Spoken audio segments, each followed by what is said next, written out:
Hello, and thank you for viewing the Chairman's Report and your interest in your cooperative.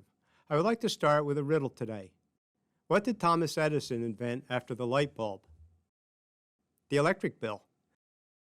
The electric bill is another monthly bill that we all receive to pay for such things as heat in the winter, air conditioning in the summer, refrigeration to keep food cold, lights at night, ovens for cooking, TV, Wi-Fi, charging stations for our phones, laptops, iPads, and games, and for many of us, to run well pumps for water, and for some of you, being able to charge your electric car.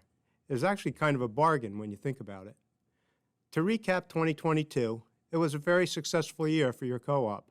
Besides operating margins just over $1 million, we had a net benefit of over $60,000 from our electrical contracting subsidiary, SREC Resources. We had margins of over $250,000 from our maintenance contract with the U.S. Army at Picatinny Arsenal and over $1.2 million in capital credits from other cooperatives. Looking at 2023, we currently face a number of challenges: supply shortages, long lead times, inflation, cybersecurity, dying ash trees, and trying to maintain our rates, to name a few. These all play a part in affecting our goal of high reliability at the lowest possible cost. As far as reliability is concerned, our arborist is monitoring our lines and highlighting potential danger trees. We continue to see the increasing presence of the invasive emerald ash borer with the increase of dying ash trees.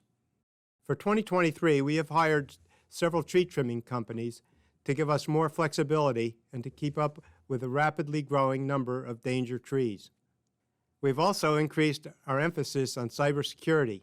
We are working with NRECA and the Pennsylvania co-ops to help prevent viruses and ransomware from infecting our computer systems. Turning to rates, for the past several years, we have kept our rates relatively flat.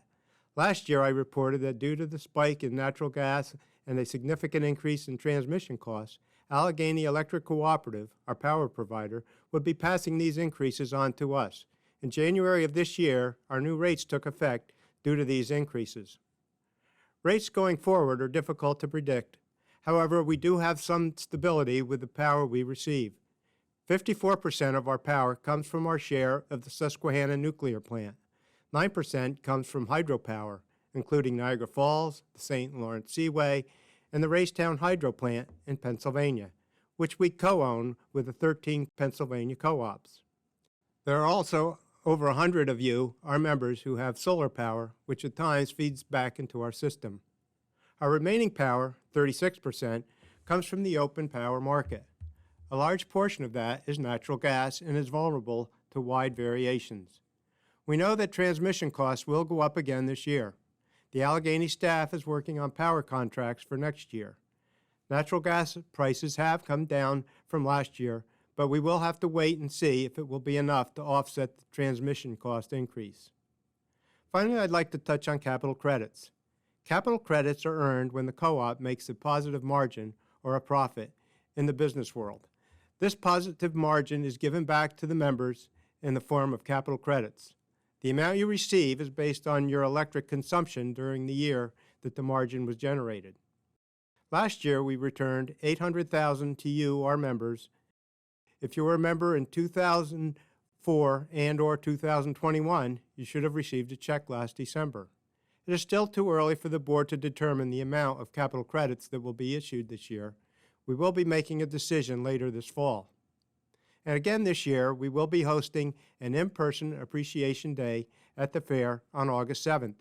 You can sign up for this event and receive up to 2 free tickets to the fair by completing the registration form on our website's annual meeting page.